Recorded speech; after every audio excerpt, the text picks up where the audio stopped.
Welcome to another podcast here with me, Rich Martin. It's so good that we can be together again. Today, I have got a great conversation with a friend of mine, Charlie Burke. Charlie is an Australian who is doing an amazing work. He works for Exponential Australia, which is a network and church planting catalyst and a whole group of things it does. He touches on it on the podcast, which is great. And he's also planted Oak City Church with his wife in Sydney, Australia. They've got 3 beautiful children. And this conversation is one where Charlie unpacks all sorts to do with church planting, the dynamics around discipleship making and what that looks like, multiplication, how that works in the settings that he's in. I love this guy. I love what he's inputted into me over this last year. And so I was really keen to get him on here. So I know that you'll enjoy him as well. So let's jump straight into the conversation with Charlie Burke. Okay, it's great. I'm here with Charlie Burke. Or I think you're a friend. Is that right, Charlie? We can say friend. I definitely consider us a friend. Yeah.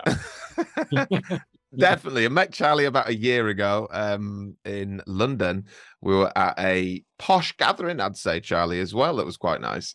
With loads of pastors from all over America and Australia. And so Charlie is doing amazing work, which I said at the beginning, all about what it is. And so thanks so much for being with us. Rich, it's an absolute honor and a pleasure, and I'm humbled that you'd have me on your podcast, mate. I really appreciate it. Well, for me, it is 6:30 in the morning, and for you, it is 4. And so I appreciate that, but I'm so grateful you're on here as well. But could you give everyone a little bit of your backstory, how you've got to where you're at now, kind of whistle-stop tour of Charlie Burke? Yeah, totally, Rich. So I put my trust in Jesus late in my high school years. Didn't come from a non-Christian family. But quite radically, within the space of a couple of months, felt called to vocational ministry. And so that was a complete 180 from growing up. My family wanted what on earth had happened to me, but just had a real deep sense in my heart as I came to discover the wonders of following Jesus, that this was something I wanted to do. Career-wise, doing it to the best of my ability, and just always had a real strong sense that that's why God had put me on planet Earth, to kind of be part of building his church and connecting people. And so I have jumped around a variety of different church ministry roles. I guess something of the typical trajectory: youth pastor, associate pastor, executive pastor. And then a number of years ago, 2018, as we were wrapping up in a ministry role, I had a mentor figure of mine say to me, you should think about planting a church. At which point, both my wife and I said, no way, not interested, no thanks. But got the response of, at the very least, you should pray about it. And so classic Christian cliche, went on that journey, and God just arrested us for that.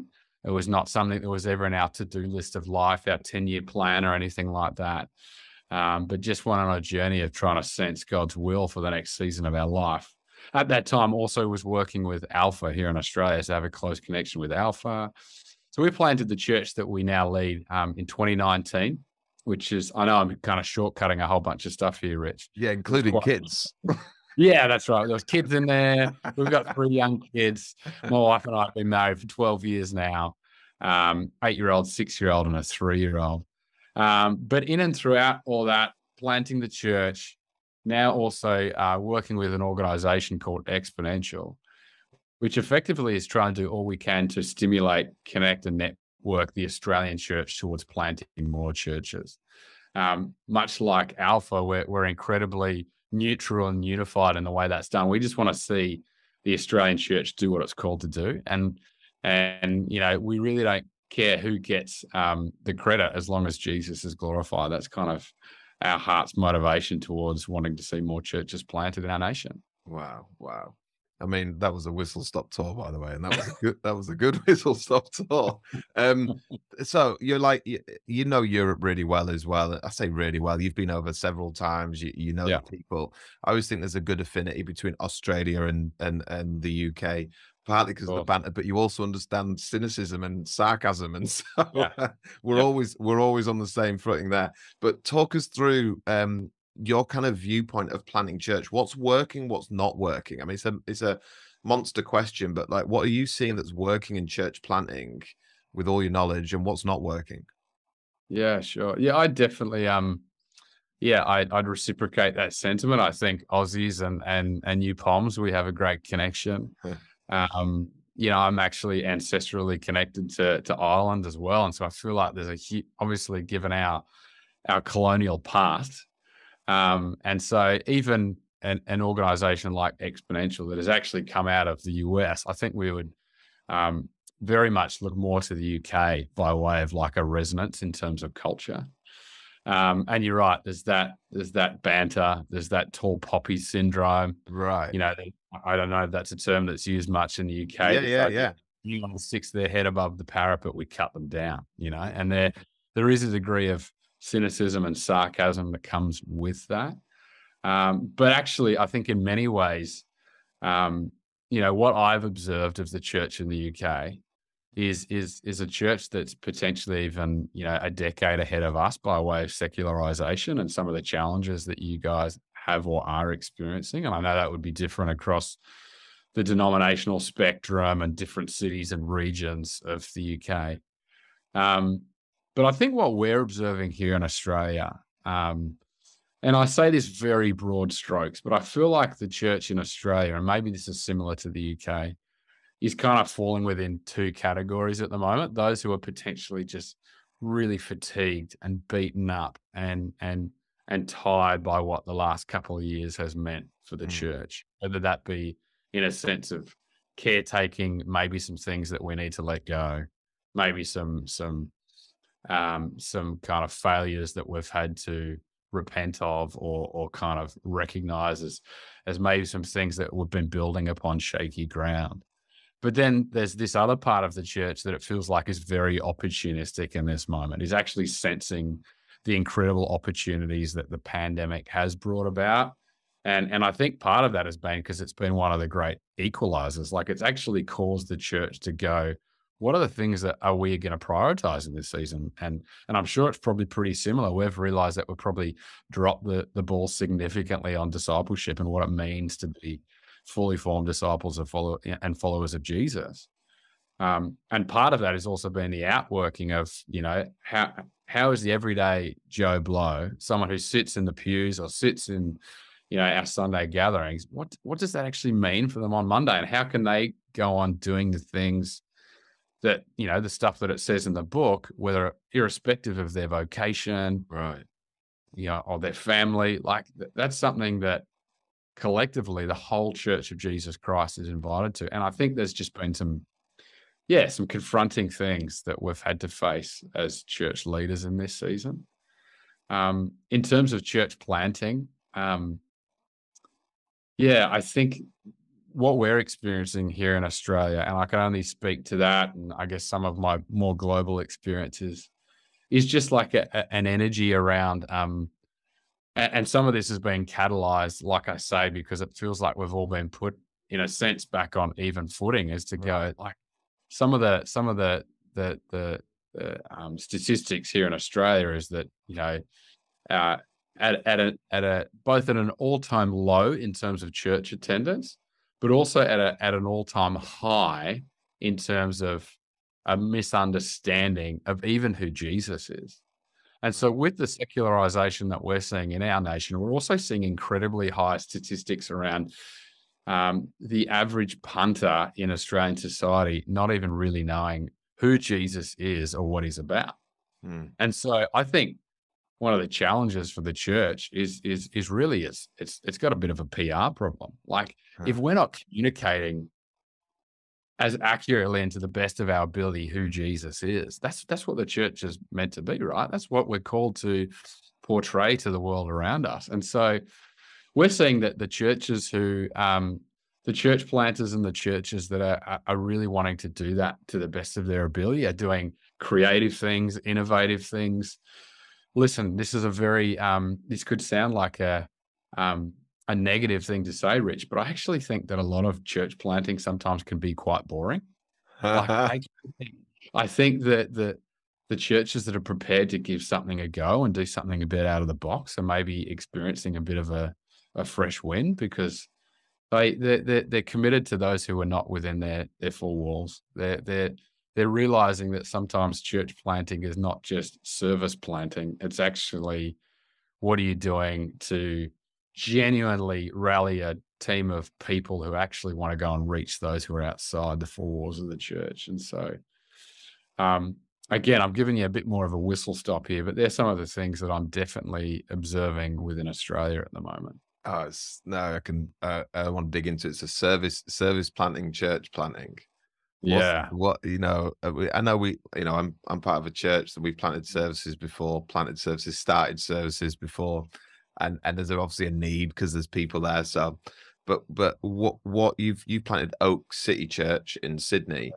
Yeah. By the way, congratulations! You started it just before the pandemic, so I think you need one of those badges, one of those medals. You know, those war medals that people made it. Yeah. Absolutely. But what are the kind of hallmarks that you're finding of those that are flourishing, and what does flourishing look like? And when often people, when hear flourishing, they hear bums on seats flourishing. What does flourishing look like in a church plant, and what is working? Just dig around those. Totally. And coming back to that comment about service planting, and that's kind of, I guess, an axiom that I picked up off Tim Keller. He recently did an interview in the wake of the whole rise and fall of Mars Hill saga. And for those who have listened to that podcast, there was a number of bonus episodes that came out, and Tim was one of the interviewees on that. And he kind of spoke about this idea of genuine church planting is seeking to not just transplant a pre-existing group of Christians into another area, but actually go after those who are outside of the church. And if we were to do that, that's actually takes, missiologically, that takes a lot longer. Right. It's far less sexy. It's far less Instagrammable. And hear me, I'm a huge fan of the worship service. Love worship very much. Baptist-costal and expression, love the work of the Spirit, believe that as we gather, that's so significant. But it can't just be about shifting sheep around. It can't just be about trying to get sheep from somebody else's pen into yours, and that looks like a successful church plant. And so one of the other really exciting things that's happening here in Australia is kind of like this concept or this idea, and I'm sure it's pretty familiar in the UK too, because I'm sure many of you would have heard of the work of Mike Breen and building a discipling culture. Yeah. But what does it mean for a church, any given church, to actually build its culture around disciple making?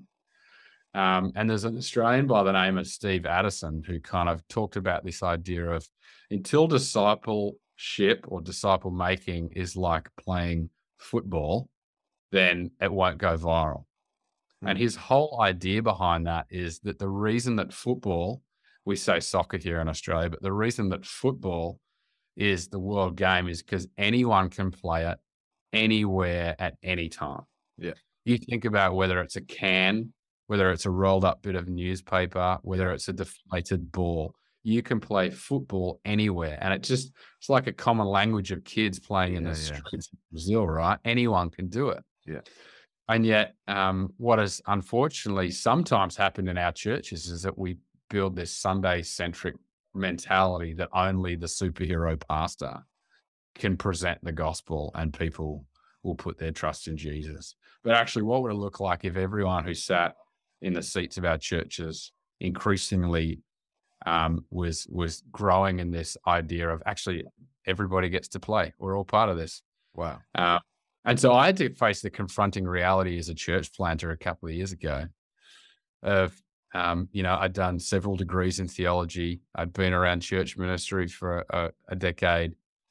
But if you were to ask me how to actually kind of take a pre-Christian person on a journey towards putting their trust in Jesus, I would feel thoroughly uncomfortable. Like that's something that I wouldn't have known where to start. Of course, we've got great things out there like Alpha, but for someone who's maybe even so far away from potentially even a Christian worldview and exploring faith. And so I think genuine church plants that are thinking about how they're going to create disciples that are as committed on Monday than on Sunday, who actually have their eyes open for their neighborhood, their community. I think there's been this big swing back to the local in the pandemic too. Yeah. That, like, yeah, I had a remarkable story recently, Rich, where as we've been on this journey and as I have had to confront some of those harsh truths in my life as a leader and kind of upskill myself in those areas by, listen, Jesus modeled very practical, reproducible disciple making principles to his disciples. And in fact, one of our favorite scriptures within the life of our faith community has been Acts chapter 4, verse 13, where Peter and John, they had performed their healing on the Sabbath, by which the religious elite were shocked and appalled. And but it says in Acts 4:13 that they were blown away by these unschooled and ordinary men. And in fact, the Greek literally says agrammatos idiotes, which that's a pretty translatable word, right? They were idiots, yet they had been with Jesus. And I think, my hope and prayer for the church, particularly in the West, is that there would be much more of those stories of very normal people rather than superheroes who had been with Jesus. And I got to go on this journey, particularly as we've been looking at some of this, and got to lead a fellow, mate of mine towards faith in Jesus recently. And he was a guy who'd come from the local rugby club. I never, ever thought he would set foot in a church. Got to read the story of the prodigal son together. He got to realize, God's love for him. And he's just messaged me today saying he wants to be baptized. So wow. Been quite the journey. Yeah. Wow. Well, I just wanted to quickly pause this amazing conversation with Charlie and thank our partners, Compassion UK. Compassion are the most incredible charity that partner with many churches all over the world, but all throughout Europe as well. And I've had the privilege of going out to many of their projects, and so have so many of my good friends who run churches. And really, just hand on heart, the reason that so many people partner with Compassion is not because it's the cool, hip, in thing to do. It's because when you're building local church, you want to be able to resource your people or put people into contact with organizations that are actually going to do the work. And I can just say that Compassion are one of those organizations. When you see how they take our resources, our money and our time here in the West, and they partner it with children who find themselves in the most difficult situations, and that you get this great relationship going with your sponsor child and your project and with yourself in terms of being able to write, to be able to drop that into a church community that you're building, and to be able to say, hey, why don't we lift our heads and think about the poor, the broken, and the least of these, and why don't we help disciple some people and help them in their way of being able to get water or food or clothing or medical care? Why don't we help from this side of the world? Compassion do it so well with great integrity. So I will encourage you to go and check out the Compassion website. It is www.compassionuk.org, and there's a whole lot of information on there. Don't just go and check it out because it's the in thing. Check it out because people partner with them, because what they do is truly incredible. Right, let's jump straight back in to this brilliant conversation with Charlie. And I mean, I could dig around this for a long time. We don't have a long time, but in terms of, because I've heard this phrase loads, we need to make disciples who make disciples, as if it's some sort of, to do it 1, 2, 3, and then it's all kind of done, and then you package it up. And then church leaders or people saying we need to be people who make disciples that make disciples. My kind of issue with this, and unpick it for me and put me on a better footing if it's there, but my issue with the whole thing is I haven't yet found someone who knows what that is. And that's because it's like, let's take your rugby friend. Yeah. What discipleship making for him looks very different to someone who's a prodigal, for example, or someone who has been brought up in the church. I don't know what his experience is, but I think like discipleship, as you tap into it on the ground or when you're doing it with people, like my friend is running a church, is setting up a church, and he was discipling someone in a pub the other day. And as he's discipling him, he's just feeling his way around, getting into like, what does Christianity look like? I think it's for me. I've prayed. he gets a bag of Coke delivered to the table. And my friend's like, all right, and he kind of, the guy's like, nah, gives an excuse of why it is, and but it doesn't add up, right? That doesn't look like Jesus discipling, right? And so what do? Walk away. This is totally wrong. In fact, it's illegal. Forget that. It's illegal what's just happened. Do you know, am I condoning this?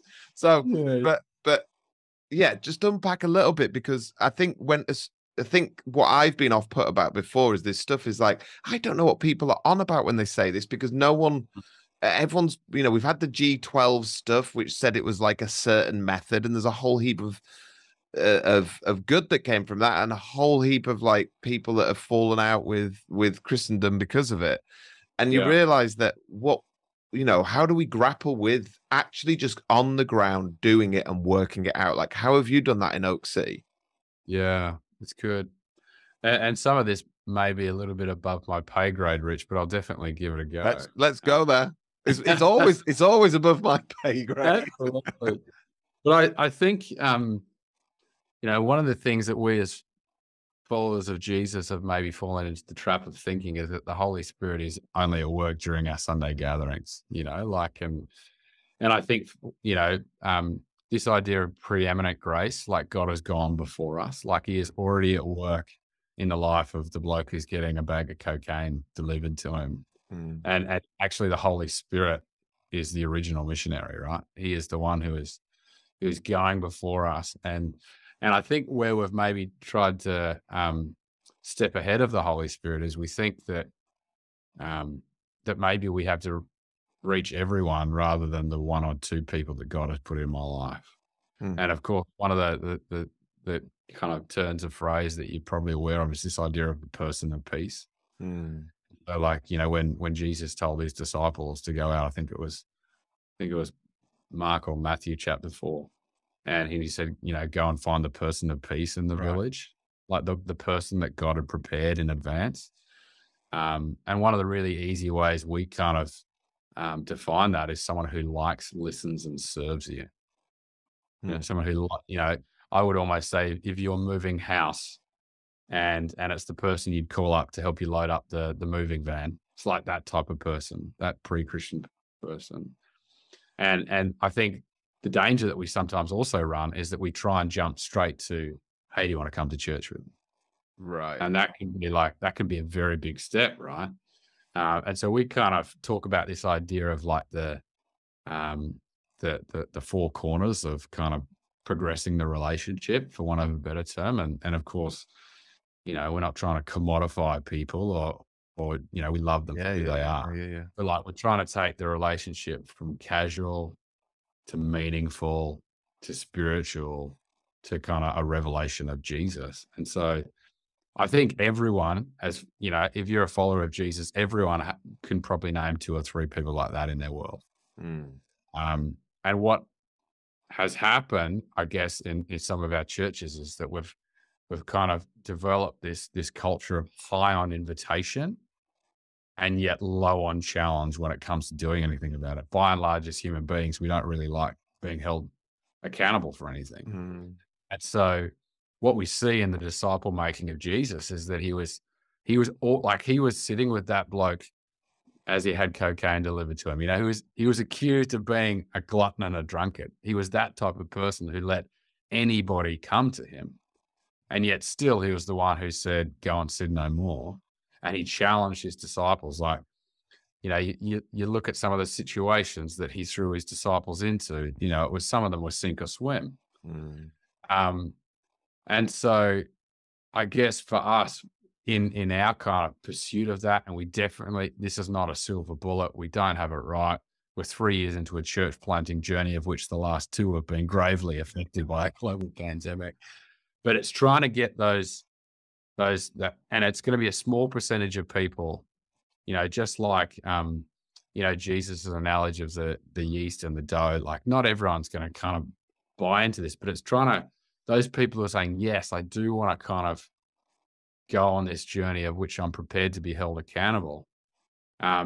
This building a discipling culture process that I've talked about before we just have a fortnightly Zoom where we just ask ourselves one another question, you know, where's the Holy Spirit been at work and what have you been doing about it? It's simple, Wow. basic obedience. Like Wow. it's sometimes we really make it a lot more complicated. And of course, we have our great Sunday gatherings and but we're really, for those who are going on that journey of being like, I want to be part of what God's doing in my world, and we want to multiply those clusters, and we want to see that become part of the culture of who we are as a church. Wow. There would be some who would be prepared to go on that journey. What are those Zooms like? Mate, until recently, it's been great because it's been an outside party holding people to account. But now, as the pastor, I'm the one who has. But there's been plenty as well where I know I'm about to have to jump on Zoom and go, I've not done anything in the last 2 weeks, and even as a Christian leader to kind of, realize that maybe I've kind of not been, I don't want to use the term up to scratch, but maybe I haven't been even putting it into practice this fortnight. Wow. I mean, I've never heard anyone do that. That's such a great thought. Like about in October last year, Yeah. I confessed my sins daily for a month with two of my Oh, friends, on a similar principle of like and we still do that. We still keep it up. In fact, we were talking, we need to get back onto it. We'd done it for years previous, but we wanted to see what if we did it every single day for the whole month of October. And so it was fascinating journey, but a similar kind of accountability thing that led us on a great journey. Um, and so what does the expression then look like? Kind of these discipleship making movements that you're talking about of where people are planting churches. Do they all look like, in your work, you meet on a Sunday, but do they all have to meet on a Sunday? Do they all have to follow that model? Do they meet differently? What can that expression of the gathered group of people look like? yeah, and I'm probably speaking a bit more to our church planting journey. The joy of my role with Exponential is that we are trying to champion all forms of church planting because we know that when there is a maturity and blended economy in church planting, that's going to reach as many people as possible. Mm. And so the joy that I have of working with Exponential is that we're trying to cheer on the mega church. We're trying to cheer on the house church. We're trying to say any I guess, methodology of church planting that is seeking to reach new people. We did some research prior to the pandemic here in Australia that told us that only 2% of the Australian church is actively seeking to multiply itself. Mm. So Exponential is primarily concerned with that 2% number. We want to see that 2% number increase. And I would hazard a guess that through the pandemic, that maybe that number even halved. Like I don't imagine there was a huge amount of churches being planted in the pandemic. And so we're concerned with that 2% number. We want to see that grow to 5%, 10%. One day, if that reached that heralded 16% tipping point number that I'm sure you're probably familiar with, Malcolm Gladwell, if we reach 16%, we would consider our job done because that's when multiplication would have really taken off within the Australian church. And we think that if that were to happen, then the nation of Australia would feel it. And so, so the great joy that I have in that is that effectively I'm trying to broker church planting. I'm trying to just work with the Australian church and remind the Australian church what it's called to and making disciples and planting churches. And I get the great joy of doing that because I'm not there as a salesperson. I'm just there as the head cheerleader of sorts. And in that, just a kind of like, have you got any people that are doing things that are pretty different and it's working? But when I mean different, I mean the traditional model is you meet Sunday morning, 10:30, you do 3 songs, bit of worship, someone preaches, you finish, you collect your kids. If there's 20 of you in a room, or if there's 2,000 in your room, that's the kind of like, that's it done.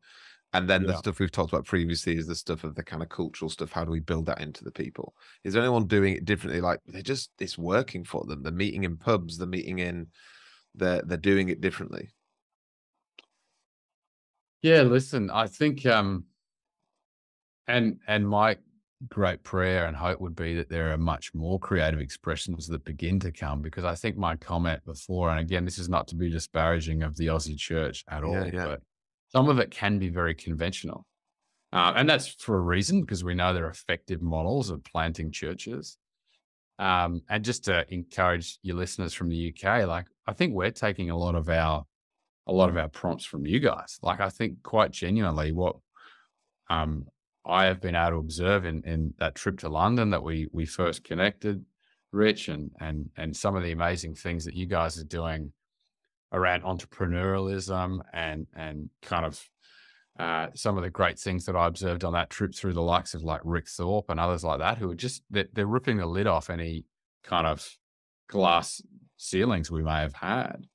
I do think, and we've been quite fortunate that in a way, unlike in my recent experiences of church planting, there is also, it feels like every denomination in Australia has realized, because of the underbelly of what we've experienced in the last couple of years, the great need to plant more churches. And so I think there is more finance and resourcing made available to church planting than I've seen in my time through the denominations.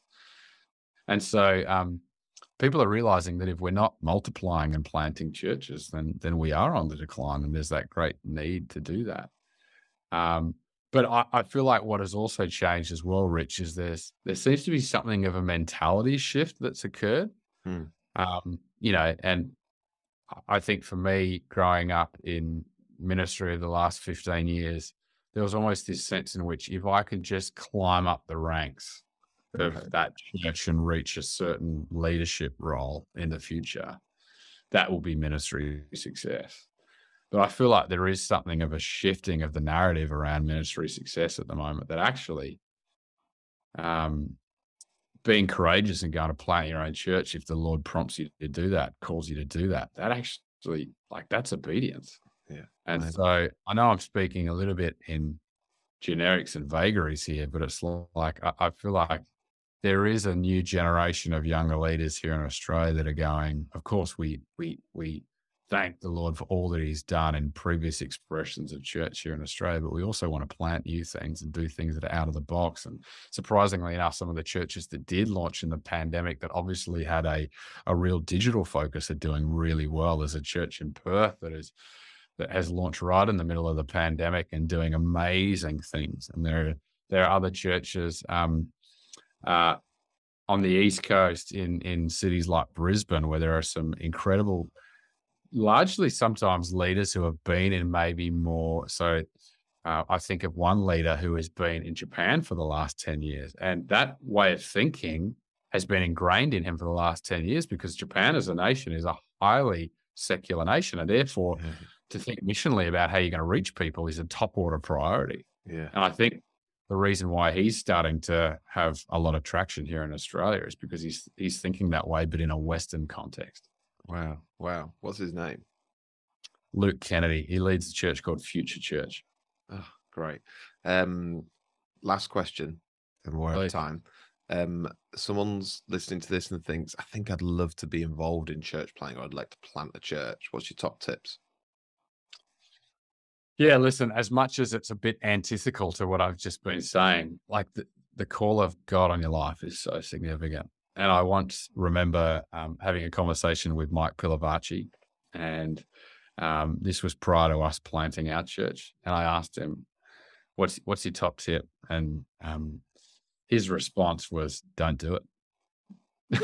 In a classic Mike Pilavachi tone. Yeah. But really what he was trying to communicate in that is that unless God has called you to do it, there's obviously a cost. You know, Jesus tells us to count the cost. Of course, in my role with Exponential and as a fellow church planter, I'm doing all I can to prayerfully stimulate and motivate more churches to be planted. But there is a huge cost to planting churches. And I would say from my experiences, the work that the Lord has done within me, even more than what he has done through me, has been far more significant, you know, to face the shadow side of my own leadership, to realize that maybe I wasn't as good as I thought I was. I definitely wasn't as humble as I should be. And so that inner work of the church planter is so significant. And it will bleed into everything. It will bleed into your marriage. It will bleed into your own devotional life with the Lord. as much as I am so encouraging and endorsing of apostolic leadership, of taking new ground. You also, this is a line that I picked up from a friend of mine. You also want to achieve your goals without losing your soul. Oh, And so, like, making sure that your soul is healthy. And of course, that's always a continuum, and we go back and forth. But that inner life of the leader is just so significant. And amazing. as we've seen in the last couple of years, it'll cause you to come undone if it's not a priority. Oh, Charlie, I'm so grateful for meeting you in London, and thanks so much for jumping on here. How do people find out about Oak City Church and Exponential in Australia? Yeah, sure. You could jump onto both websites, exponential.org.au. And of course, there is an expression in the UK and in Europe as well, if they wanted to connect more.